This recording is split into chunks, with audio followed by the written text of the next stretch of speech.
Om Swastiastu. Pada video kali ini saya akan menjelaskan tentang tugas dari statistika sosial yang diberikan oleh Bapak Joni Pabisa. Sebelum itu, perkenalkan nama saya Imade Dwiki Dharmajaya. Saya berasal dari Provinsi Bali. Saat ini saya sedang mengenyam pendidikan di Institut Pemerintahan Dalam Negeri atau yang disebut dengan IPDN, atau mungkin dulu kalian mengenalnya dengan STPDN. Saat ini saya sudah di semester 5 dari 8 semester yang akan saya tempuh. Saat ini kampus saya berada di kampus Sulawesi Utara, tepatnya di Tampusu. Ya, langsung saja ke materi. Pertama adalah hipotesis statistik. Apa itu definisi hipotesis statistik? Hipotesis berasal dari bahasa Yunani, yaitu hupo yang berarti lemah dan tesis yang berarti teori, sehingga dapat diartikan sebagai pernyataan yang masih lemah kebenarannya dan perlu dibuktikan, atau dugaan yang sifatnya masih sementara. Pengujian hipotesis adalah suatu prosedur yang dilakukan dengan tujuan memutuskan apakah menerima atau menolak hipotesis mengenai parameter populasi. Selanjutnya, pasangan hipotesis. Terdapat dua, yaitu hipotesis 0 yang disimbolkan H0 dan hipotesis alternatif yang disimbolkan H1. Hipotesis 0 yaitu hipotesis yang diartikan sebagai tidak adanya perbedaan antara ukuran populasi dan ukuran sampel. Sedangkan hipotesis alternatif adalah kebalikan dari hipotesis 0 tersebut, di mana adanya perbedaan antara data populasi dengan data sampel. Bentuk-bentuk dari rumusan hipotesis. Yang pertama ada bentuk hipotesis deskriptif, yaitu hipotesis tentang nilai suatu variabel mandiri, tidak membuat perbandingan atau hubungan. Dan sebagai contoh, bila rumusan masalah penelitian sebagai berikut, yaitu seberapa tinggi produktivitas alat tangkap filter, maka rumusan hipotesisnya produktivitas gillnet mencapai 8 ton. Yang kedua, yaitu bentuk hipotesis komparatif, yaitu pernyataan yang menunjukkan dugaan nilai dalam satu variabel atau lebih pada sampel yang berbeda. Contohnya, apakah ada perbedaan produktivitas gillnet di Situbondo dan di Probolinggo? Maka rumusan hipotesisnya tidak terdapat perbedaan produktivitas padi di Situbondo dan Probolinggo. H0 itu sama dengan 2 dan HA 1 tidak sama dengan 2. Yang ketiga, bentuk hipotesis hubungan atau asosiatif.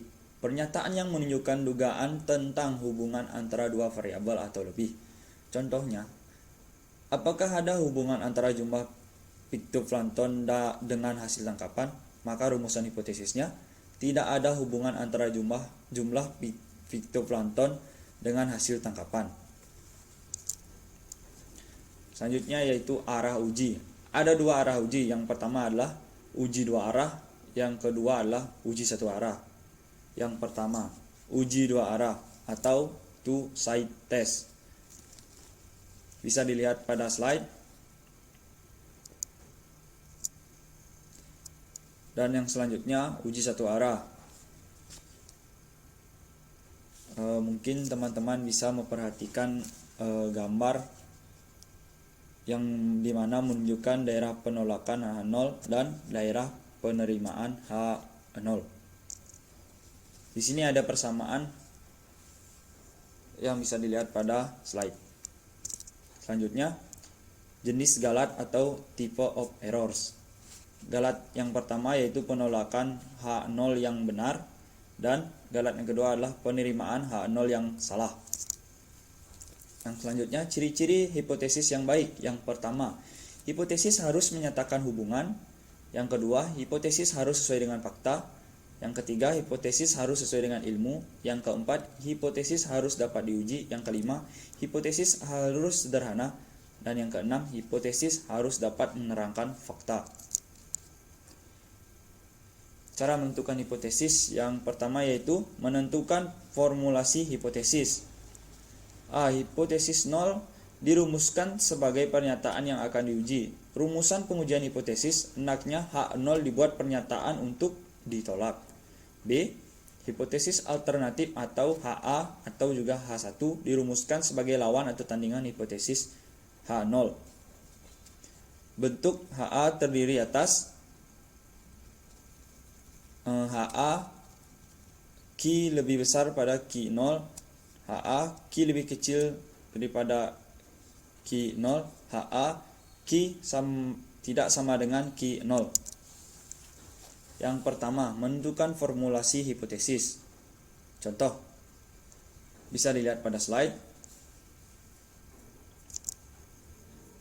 Dan yang kedua, tentukan taraf nyata atau signifikan level taraf nyata atau alfa. Adalah besarnya toleransi dalam menerima kesalahan hasil hipotesis terhadap nilai parameter populasinya. Taraf nyata dalam bentuk persen umumnya sebesar 1%, 5%, dan 10% yang ditulis alfa 0,01 dan selanjutnya. Besarnya kesalahan disebut sebagai daerah kritis pengujian atau critical region of a test atau daerah penolakan. Bisa dilihat pada gambar. Yang selanjutnya, menentukan kriteria pengujian dengan bentuk keputusan menerima ataupun menolak H0. Bisa dilihat ada uji rata-rata dan uji proporsi. Di sini saya akan jelaskan yang beberapa formulasi hipotesis pada uji rata-rata, yaitu H0 sama dengan mu 0 dan HA lebih besar dari mu 0. Dengan kriteria pengujiannya, H0 diterima jika Z0 lebih kecil atau sama dengan Z alfa, dan H0 ditolak jika Z0 lebih besar daripada Z alfa. Dan untuk mempelajari lebih dalam, mungkin kalian bisa lihat pada gambar yang sudah ditayangkan. Dan selanjutnya, keempat, menentukan nilai uji statistik. Mungkin ini rumusnya cukup banyak, jadi kalau kalian ingin mencatat, silahkan catat.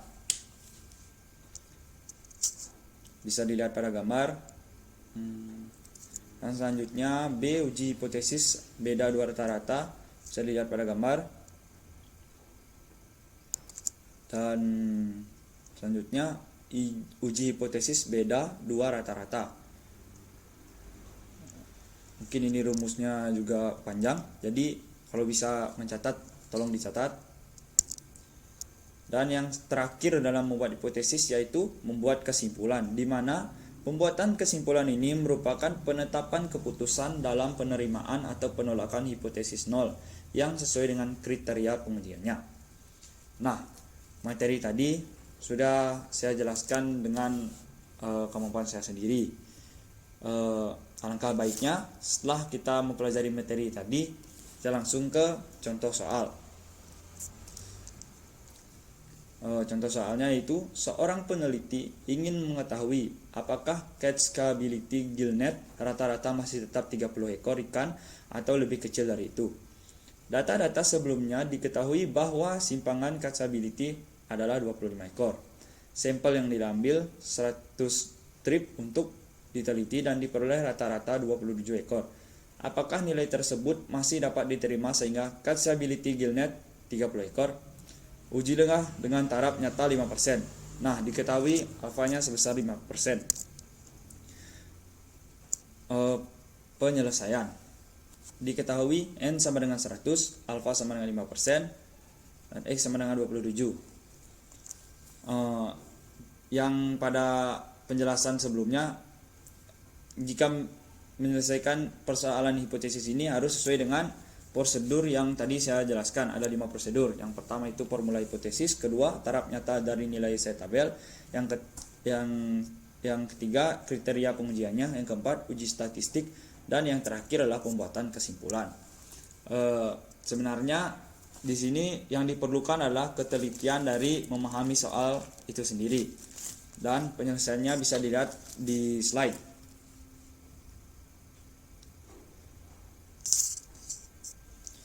Nah, sekian yang dapat saya sampaikan.